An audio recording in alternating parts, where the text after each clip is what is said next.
PR 21-367, Interagency Council on Homelessness, Eric Sheptak, Confirmation Resolution of 2015. Mr. Sheptak, good afternoon. Good afternoon, Chairman Mendelson and Councilwoman Nadeau. As you well know, there you go. Yeah, okay. As you well know, I am Eric Jonathan Sheptak, whom several council members honored in November 18th, 2014. As you declared December 31st, 2014 to be Eric Jonathan Sheptak Day in the District of Columbia. It was due to my work from June 2006 to the present, fighting for the city's homeless community. Even with several council members having taken office this past January and the late Marion Barry's seat having been filled since then, I know that all but one or two members have met me. It stands to reason that a body which has so honored me, given me the day by which the 2004 plan would have ended homelessness if it had worked, would appoint me to the D.C. Interagency Council on Homelessness as a community representative. With my 9+ years of advocacy being well documented on the internet and accessible through a simple Google search, I need not belabor the topic of my experience.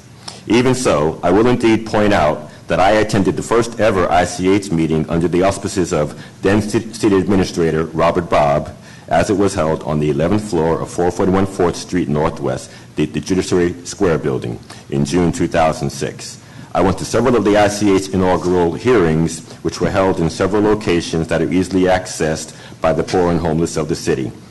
As a matter of fact, I still have a lengthy email document that spells out what people said at those hearings.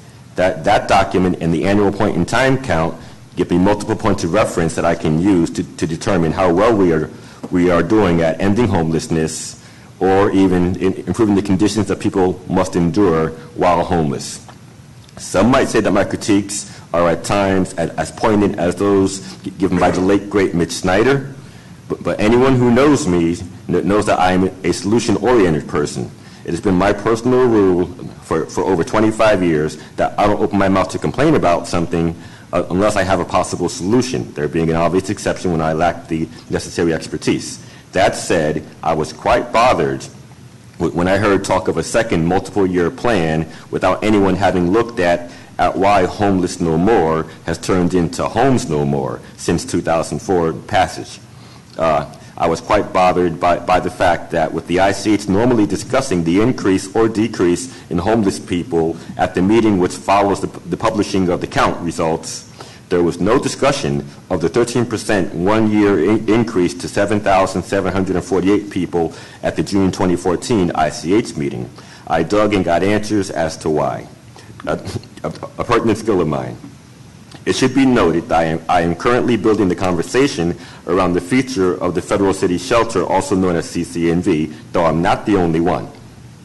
I was a significant player at bringing forth the June 27, 2013 Human Services hearing, during which Councilman Graham decided to create the CCNV task force, which has led to the creation of legislation that allows Mayor Bowser to create and move on a plan that hopefully will improve the lives of shelter residents. I filed a FOIA request with the feds in January 2013, sent the information to Mr. Graham, pressed him every couple of weeks about the promised hearing, and worked with my advocacy colleagues to get the homeless and concerned citizens involved. I plan to continue this particular effort. Therefore, it behooves the D.C. Council to appoint me to the ICH.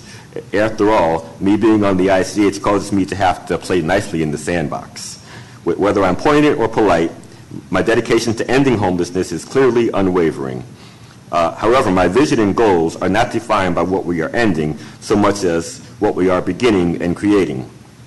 With so many of the advocates fighting for the disabled and for families, I have made my primary focus the able-bodied homeless adults, a topic I am speaking on, once again, a topic I am speaking on extensively with a French citizen who is currently working on her doctoral thesis.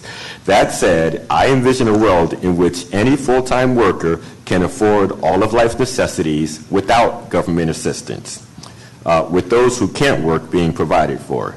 This vision includes, but is not limited to, affordable on the open market housing and requires that all jobs pay a living wage. Let's work together toward these and similar goals. Thank you.